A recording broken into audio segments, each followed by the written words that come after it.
श्री सरस्वती मैया की जय, श्री कृष्णचंद्र भगवान की जय। देखिए, आज हम चर्चा करेंगे संकल्प क्यों पूजा पाठ में हम संकल्प लेते हैं, वो क्यों आवश्यक हैं। संकल्प में क्या लेना होता है।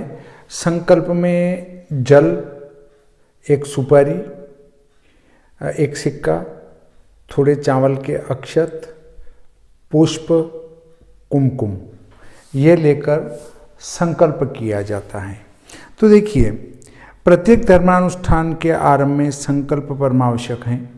सबसे पहले संकल्प के बिना कोई भी कार्य की सिद्धि नहीं होती है। यह सर्वतंत्र सिद्धांत है। मनुस्मृति 2:3 में लिखा है कि संकल्प मूलः कामो वे यज्ञा संकल्प संभवाः व्रता नियम धर्माश्च सर्वे संकल्प जाय स्मृता। समस्त कामनाएं संकल्प मूलक ही हैं। सब यज्ञ संकल्प के अनंतर ही संपन्न होते हैं। व्रत, उपवास और संध्या आदि समस्त धर्मानुष्ठान संकल्प जन्य हैं। अर्थात ये कोई भी कार्य बिना संकल्प के सिद्ध नहीं होते हैं, इसलिए संकल्प होना ही चाहिए। हम सिद्धांताध्याय के भावनावाद प्रकट में यह सिद्ध कर चुके हैं कि मानव जीवन पर भावनाओं का कितना गहरा प्रभाव पड़ता है। संकल्प भी अनुष्ठेय कर्म की साधना के प्रति साधक की भावना का ही मूर्त रूप है, जिसके अनुष्ठान से साधक अपने क्रियमाण कर्म के प्रति सर्वतोभावेन कटिबद्ध हो जाता है। आज के जड़वादी जगत में भी सभी देशों की राष्ट्रीय संसदों के पदाधिकारी पद ग्रहण से पूर्व किसी भी श्रद्धास्पद तत्व का नाम उच्चारण करते हुए शपथ लेते हैं। कहना न होगा कि प्रकारांतर से यह भी संकल्प प्रणाली परंपरा का ही निर्वाह है। देखिए, कहीं भी कोई भी विधायक हैं या मंत्री हैं या फिर प्रधानमंत्री आदि जो हैं, अपना पद ग्रहण करते समय पहले संकल्प ग्रहण करते हैं, जिसको कहते हैं शपथ।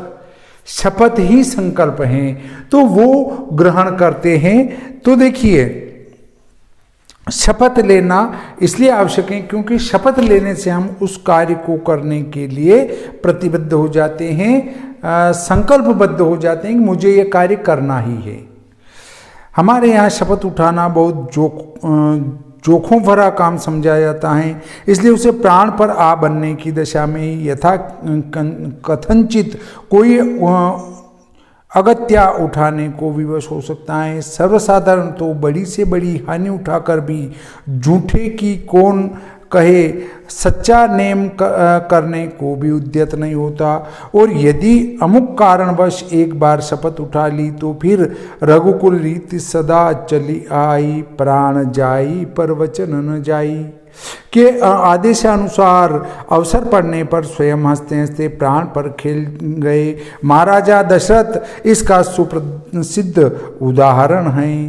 परंतु आज के लोगों ने शपथ ग्रहण को भी एक रस्मी कार्यवाही मात्र समझ रखा है।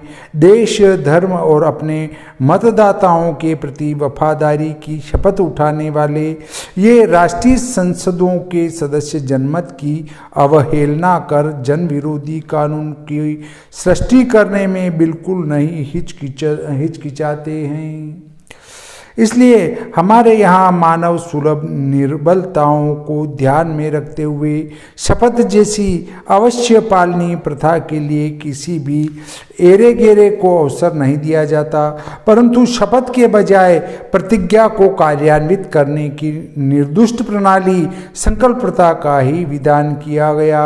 अर्थात संकल्प प्रथा को ही दूसरे शब्दों में कह सकते हैं शपथ ग्रहण समारोह।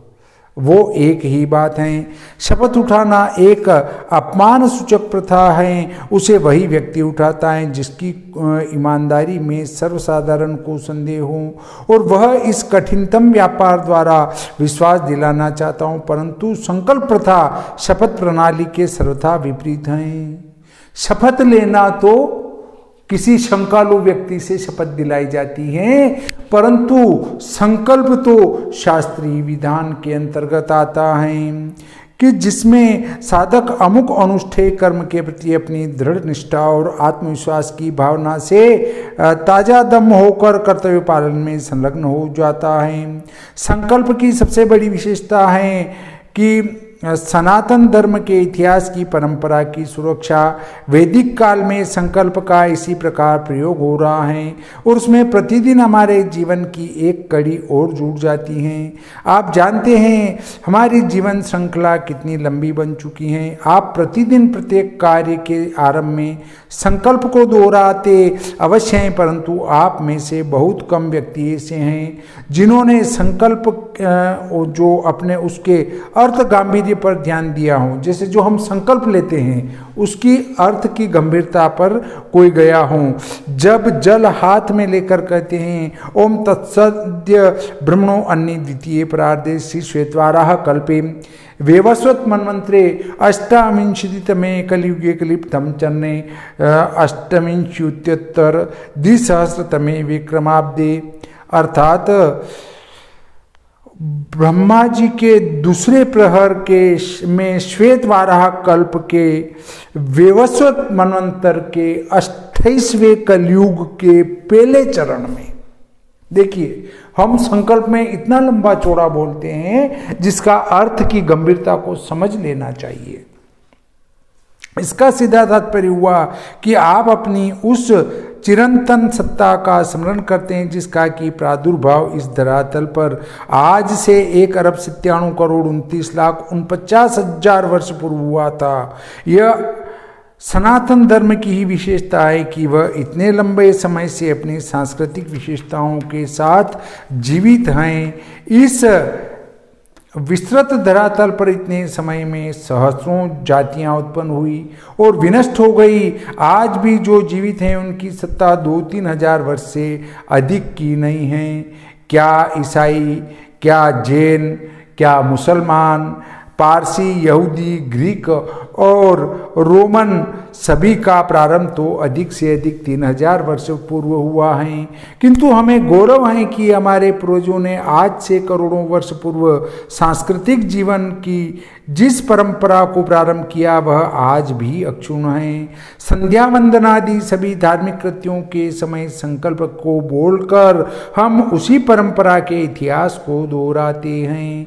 इसके अतिरिक्त सृष्टि को बने हुए कितने वर्ष हुए, यह प्रश्न आज जबकि दुनिया के वैज्ञानिकों और विचारकों के लिए उलझी हुई पहेली बना हुआ है और वे इसके बारे में तरह तरह की अटकल लगाकर दिमाग पच्ची कर रहे हैं, तब संध्या वंदन करने वाले एक साधारण सनातन धर्मी के पास संकल्प के रूप में इस प्रश्न का नितांत स्पष्ट और सच्चा अधिकार विद्यमान है। यह कम आश्चर्य की बात नहीं है। देखिए इस प्रकार हमने जो आज का प्रकरण लिया था संकल्प क्यों, उसके ऊपर चर्चा पूरी करी।